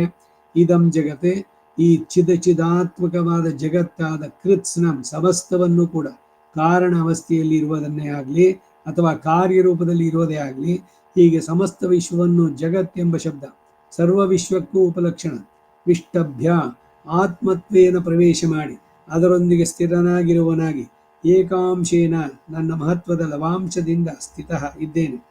ಶ್ರೀ ಯಾಮನೋ ಮಹಿಮಾರ್ಣವ ವಿಪೃಶಸ್ತೆ ಕಶ್ರೀ ಶ್ರೀಯ ಪರಮಸತ್ವ ಸಮಶ್ಚಯ ಕಃ ಪುಂಡರೀಕನಯನ ಪುರುಷೋತ್ತಮ ಕಃ ಅಂತ ಹೇಳ್ತಾರಲ್ಲ ಅಲ್ಲಿ. ಅದರಿಂದ ಏಕಾಂಶ ಶಬ್ದ ಪ್ರಯೋಗದ ಅರ್ಥವನ್ನು ಸೂಚಿಸ್ತಾರೆ. ಮಹಿಮ ಅರ್ಣವ ವಿಪೃಶಸ್ತೆ, ಪರಮಾತ್ಮನ ಮಹಿ ಎಂಬುದೇ ಒಂದು ಅಪಾರ ಸಮುದ್ರ, ಅದರ ತುಂತುರು ಇದಲ್ಲ ಎಂಬ ಭಾವ. ಎಲ್ಲೆಲ್ಲಿ ಏನು, ಈಗ ಸೂರ್ಯನಲ್ಲಿರುವ ತೇಜಸ್ಸು, ಚಂದ್ರನಲ್ಲಿ ಕೊಡುವಂತಹ ತಂಪಾದ ಶೀತಲತೆ, ಒಂದೊಂದರಲ್ಲೇ ನೀವು ನೋಡ್ತಾ ಬನ್ನಿ. ಪ್ರತಿ ಒಂದು ಇವನ ತೇಜಸ್ಸಿನ ಒಂದು ಅಂಶ. ಅವನು ಸಮಸ್ತ ಸಮುದ್ರ, ಅದು ಅದರಲ್ಲಿನ ಒಂದು ಹನಿ ಅಷ್ಟೇ ಇವೆಲ್ಲವೂ ಅಂತ. ಹಾಗೆ ಪರಮಾತ್ಮನ ಮಹಿಮೆ ಎಂಬುದೇ ಒಂದು ಅಪಾರ ಸಮುದ್ರ, ಅದರ ತುಂತರು ಇವೆಲ್ಲ ಎಂದು. ಅವೆಲ್ಲವೂ ನನಗೆ ನಿಜವಾದ ಶರೀರ, ಅವುಗಳಿಗೆಲ್ಲ ನಾನು ಆತ್ಮ ಎಂದು, ಶರೀರಾತ್ಮ ಸಂಬಂಧ ಯಾವಾಗಲೂ ಸ್ಥಿರವಾದದ್ದು ಎಂದು ಶ್ರುತಿಯ ಸಾರಾಂಶವನ್ನು ಉಪದೇಶಿಸ್ತಾರೆ. ಶ್ರುತಿಯಲ್ಲಿ ಎಲ್ಲೆಲ್ಲಿ ಇದು ಉಪಪಾದಿತೆ ಎಂಬುದನ್ನು ಮುಂದೆ ಭಾಷ್ಯದಲ್ಲಿ ತಿಳಿಸಿದ್ದೆವು. ಇದು ಪ್ರಧಾನ ಪ್ರತಿತಂತ್ರವಾದ್ದರಿಂದ ಇನ್ನೊಂದು ಸಲ ಅನುವಾದ ರೂಪದಲ್ಲಿ ಸೂಕ್ಷ್ಮವಾಗಿ ತಿಳಿಸುವುದು ಅವಶ್ಯಕ ಎಂಬುದರಿಂದ ಈ ಶ್ಲೋಕದ ಭಾಷ್ಯದಲ್ಲಿ ಅದು ಉಪಪಾದಿಸಲ್ಪಟ್ಟಿದೆ. ಈ ಶ್ಲೋಕ 42ನೇ ಶ್ಲೋಕ, ವಿಭೂತಿ ಯೋಗದ ಕಡೆಯ ಶ್ಲೋಕ. ಆ ಕಡೆಯ ಶ್ಲೋಕದ ಅರ್ಥವನ್ನು ಈಗ ನೋಡಿದ್ವಿ. ಇದರ ಭಾಷ್ಯವನ್ನ ನಾವು ನಾಳೆ ದಿವಸ ನೋಡೋಣ. ವಸುದೇವ ಸುತಂ ದೇವಂ ಕಂಸಚಾಣೂರಮರ್ದನಂ ದೇವಕೀ ಪರಮಾನಂದಂ ಕೃಷ್ಣಂ ವಂದೇ ಜಗದ್ಗುರುಂ ಆತಸಿ ಪುಷ್ಪಸಂಗ್ರಹಶಂ ಹಾರನೂಪುರಶೋಭಿತಂ ರತ್ನಕಂಕಣಕೇಯೂರಂ ಕೃಷ್ಣಂ ವಂದೇ ಜಗದ್ಗುರುಂ ಕುಟಿಲಾಲಕ ಸಂಯುಕ್ತಂ ಪೂರ್ಣಚಂದ್ರನಿಭಾನನಂ ವಿಲಸತ್ಕುಂಡಲಧರಂ ದೇವಂ ಕೃಷ್ಣಂ ವಂದೇ ಜಗದ್ಗುರುಂ ಮಂದಾರಗಂಧ ಸಂಯುಕ್ತಂ ಚಾರುಹಾಸಂ ಚತುರ್ಭುಜಂ ವರೀಪಿಂಚಾವಚೂಡಾಂಗಂ ಕೃಷ್ಣಂ ವಂದೇ ಜಗದ್ಗುರುಂ ಗೋಪಿಕಾನಾಂ ಕುಚಧ್ವನ್ದಂ ಕುಂಕುಮಾಂಕಿತವಕ್ಷಸಂ ಶ್ರೀನಿಕೇತಂ ಮಹೇಶ್ವಾಸಂ ಕೃಷ್ಣಂ ವಂದೇ ಜಗದ್ಗುರುಂ ರುಕ್ಮಿಣೀ ಕೇಳಿ ಸಂಯುಕ್ತಂ ಪೀತಾಂಬರಸುಶೋಭಿತಂ ಅವಾಪ್ತ ತುಳಸೀಗಂಧಂ ಕೃಷ್ಣಂ ವಂದೇ ಜಗದ್ಗುರುಂ ಶ್ರೀವತ್ಸಾಂಗಂ ಮಹೋರಸ್ಕಂ ವನಮಾಲಾವಿರಾಜಿತಂ ಶಂಖಚಕ್ರಧರಂ ದೇವಂ ಕೃಷ್ಣಂ ವಂದೇ ಜಗದ್ಗುರುಂ ಕೃಷ್ಣಾಷ್ಟಕಮಿದಂ ಪುಣ್ಯಂ ಪ್ರಾತರುತ್ಥಾಯ ಪಠೇತಕೋಟಿಸಂಕಟಂ ಪಾಪಂ ಸ್ಮರಣೇನ ವಿನಶ್ಯತಿ. ಕವಿತಾರ್ಕಿಕ ಸಿಂಹಾಯ ಕಲ್ಯಾಣಗುಣಶಾಲಿನೇ ಶ್ರೀಮತೆ ವೆಂಕಟೇಶಾಯ ವೇದಾಂತ ಗುರವೇ ನಮಃ. ವಾದಿದ್ವಿಪಶಿರೋಭಂಗ ಪಂಚಾನ್ನ ಪರಾಕ್ರಮಃ ಶ್ರೀಮಾನ್ ವೆಂಕಟನಾಥಾರ್ಯಶ್ಚಿರಂ ವಿಜಯತಾಂ ಭುವಿ. ಶ್ರೀಮತೆ ನಿಗಮಾಂತ ಮಹಾದೇಶಿಕಾಯ ನಮಃ. ಸರ್ವಂ